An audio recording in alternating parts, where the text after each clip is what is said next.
In 2007, the Virginia Museum of Fine Arts embarked on a project to solve an art historical puzzle for one of the artworks in its holding, the statue of Septimius Severus, an African-born soldier emperor who reigned from 193 to 211. The statue is a fanciful reconstruction made in the 17th century. The head is of the emperor himself, conjoined with the body of another sculpture of unknown origin. The legs, the right arm were added at a time when collectors preferred complete statues rather than having the modern, purist taste for the fragment. This composite was made for one of the most famous collectors of the period, the Marchese Vincenzo Giustiniani of Rome, whose collection numbered over 1,800 examples.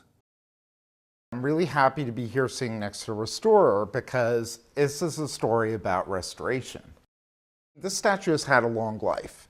It was in pieces and put together in the 17th century, and it was bought by the Metropolitan around 1903, taken to the Metropolitan, which still has some statues from this very famous collection.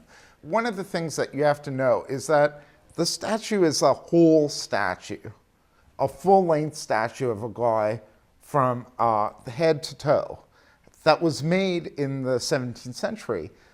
In the early 20th century, we want to look for things that are authentic. So what was proposed at one point, even in the life of the statue, was that the only authentic part of the statue was the head, and that we separate the head from the body and just display the head, maybe even without the beard. This is a very modern idea. In the 17th century, they wanted the statues to be whole. In the modern period, after Rodin and modern art, we have the aesthetic of the fragment. But this is the aesthetic of the whole. That was the aesthetic of the 17th century that we're trying to understand. The decision was made, I think, very reasonably to try to bring it back to what it would have looked like in the 17th century in the Giustiniani collection. It was really up to the efforts of my colleagues, the conservator, Amy, and the curator of ancient art, to make conclusions about the authenticity of the statue.